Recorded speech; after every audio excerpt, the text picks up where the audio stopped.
Veja, aqui temos um toco de guajuvira, tá?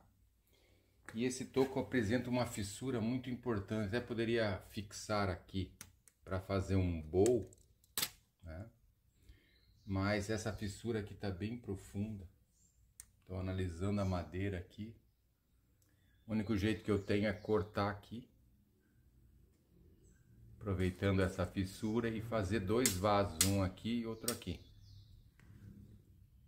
É uma madeira que mede aqui 38 de altura por 37, mas ela tem aqui desse lado algumas, desse lado até que é uniforme, mas desse lado aqui ela tem um galho que sai daqui e vai prejudicar um pouco a quantidade que vai me sobrar aqui, porque tem somente 15 aqui em cima e aqui tem uma fenda, né, uma depressão muito grande, que provavelmente eu não vou poder fazer muita coisa, mas a ideia, devido a essa fissura aqui, é fazer então dois vasos, um em cada lado, já que não dá para fazer um bowl com bordos irregulares em função dessa fissura tão grande aqui. Então vamos ver o que eu faço aqui.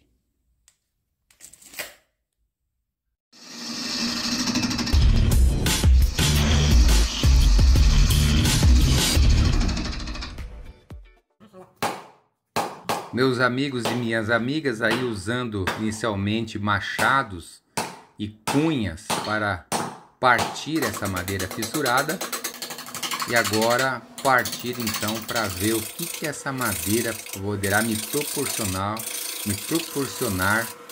a partir da ideia que tive devido à fissura em fazer dois vasos dessa madeira. Inicialmente eu pego a madeira que está com uma depressão onde havia um galho.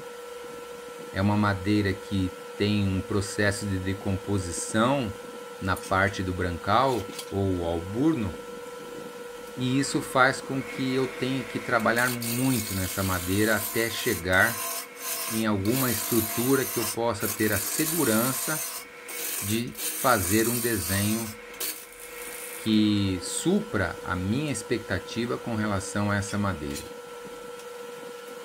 Muitas vezes a gente vai fazer um projeto e o projeto muda durante a confecção por justamente não dar a resposta desejada.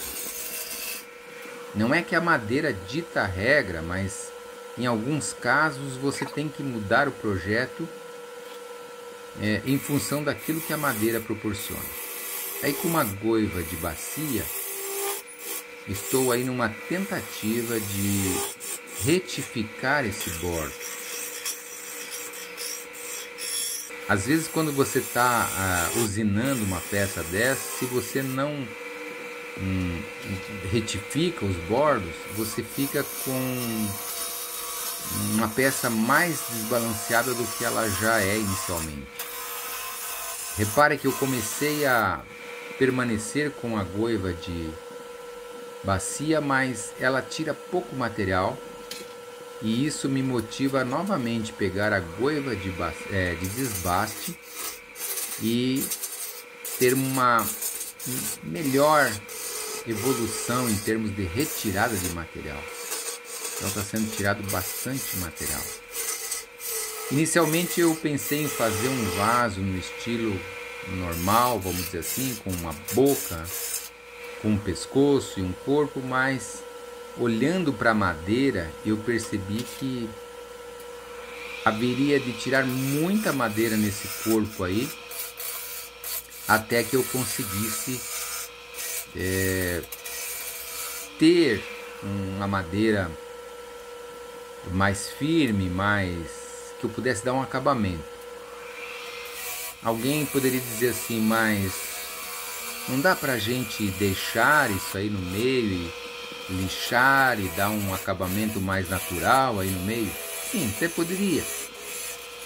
Mas observando a madeira eu percebi que ali era uma parte que estava num processo de decomposição que ia me permitir um acabamento muito dificultado. E por outro lado, na parte do cerne, aquela parte central do cerne, ela estava com um processo de fissuras muito importante. Então esse processo de fissuras fez com que eu fosse diminuindo. Aí eu dei uma baixada ali para ver se a madeira estava melhor. Mas repare que nesse momento o design está muito prejudicado. Então a partir daí eu já começo a pensar em outra coisa. Penso em fazer uma boca menor, uma parte aí do pescoço retilínea e diminuir esse corpo do vaso até que eu consiga ou totalmente ou parcialmente sumir com essa fissura central ali, onde o brancal está exposto à decomposição. A vantagem de se usar uma goiva de escavar agora nessa afiação irlandesa é que primeiro que eu doso quanto material eu quero tirar, e ela no sentido com as asas aumentadas para trás, eu posso usá-la na posição como se fosse um raspador. Aí eu estou retificando o fundo.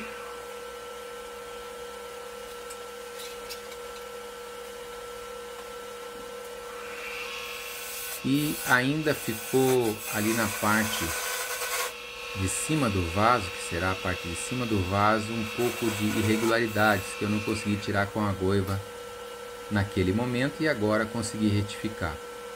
Mantendo os pontos centrais, eu consigo ainda evoluir a peça com bastante centralização, de modo que antes de eu realmente fazer o fundo e prendê-la na placa, eu vou ter uma peça muito bem estabilizada. Agora já eu faço o processo ali onde eu deixo já previamente estabelecido quanto que eu vou deixar para fixar a placa, e assim eu consigo então pegar uma área de abrangência grande. Retiro o ponto central ali com o serrote, porque é muito importante que esse fundo não toque na placa, somente o bordo externo dos mordentes encoste na madeira. Agora é hora de remover aí, né, a ponta de arraste, para assim colocar a placa e manter a peça bem estabilizada. Muito legal quando você faz esse tipo de inversão e você encosta o contraponto lá, liga e percebe que ela está girando perfeitamente sem nenhum desequilíbrio. Isso é muito gratificante. E agora eu, de maneira dosada, eu vou retirando o material e já moldando dentro da minha segunda expectativa para essa madeira. Ainda eu procuro deixar bastante material ali, mas eu percebo que ainda aquela depressão que existe na peça ainda permanece ali, embora retire o material e ainda ela permanece. Eu tenho uma área ali do brancal que está muito danificada. Ela sofreu ali por ser a parte... Olha que essa madeira é dura, mas essa parte do brancal sempre em todas as madeiras, é a parte mais vulnerável ao ataque de estilófagos, de brocas, enfim. É a parte ali que, né, no dito popular, caruncha mais. Vamos ver que tem uma broca aí criada a Todd. Olha a bichana aí, ó. Gigantona, né? Aí, ó, dá até vapor no feijão. Ui, credo. A bichinha criada Todd aí, dá um fritão legal. Se achasse várias, dá até pra fazer aí um programa aí de comidas alternativas. Que horror, hein? Mas vamos lá. Deixado essas partes mais nojentinhas de lado, vamos lá para finalizar a peça. Veja, você já observa aí que o formato já foi criando um formato, já definindo como vai ser o desenho do vaso. Eu deixei toda essa parte aí sem pular o vídeo, embora ele está acelerado 4 vezes, para que você perceba que durante vários momentos eu tenho que acrescentar ali uma cola instantânea, material, devido os buracos deixados pelas brocas. Estava bastante afetado aí. Não encontrei broca nenhuma no cerne, somente no brancal. Isso facilitou muito, porque nessa área já tinha um brancal diminuído, e isso me dá certeza que não tem bichos para dentro da peça, porque aí é muito complicado você finalizar uma peça que fica com brocas internas, e essas brocas, venha a continuar o processo aí na madeira que está numa decoração de uma casa. Esse processo de limpeza você tem que fazer. É como se fosse a esterilização da madeira. Então, antes de dar a última passada, antes do lixamento, eu sempre procuro cobrir todas as fendas e dar a última passada com a goiva, para que essas marcas da cola sejam minimizadas, embora sempre haverá os locais que ficarão marcados pelo simples fato de que não tem outro jeito, não tem como você jogar a cola isoladamente somente no local onde tem o furo. Então ficarão as marcas. Agora, com uma broca Forstner 50 milímetros, eu faço inicialmente a furação para que eu possa fazer uma escavação. É uma madeira muito dura, bota madeira dura nisso, e isso aí vai me custar muito essa escavação. Então, para que eu tenha uma segurança nessa escavação, embora esteja muito fixado, eu preferi ainda colocar a luneta. Isso me garante maior segurança, uma vez que eu vou ter que raspar toda essa peça por dentro para esvaziá-la. Inicialmente uma ferramenta long cast com inserto na ponta, inserto de 8,9 milímetros. Então, vamos lá com uma ferramenta da Wood Cut neozelandesa. Você tem que ir com esse movimento aí de rotativo para ir pegando a fibra de lado e não de topo. Repare que os fragmentos são grandes. E agora, com uma broca chata comprida e com um mandril empunhado na mão, segurando bem firme, veja que a fumaça que sai do calor que é emitido pela madeira ser dura e em função do atrito com a broca. Então eu faço inicialmente um furo centralizado. Aí eu devo ter tocado na câmera, vocês me perdoem que fica essa câmera sambando um pouco.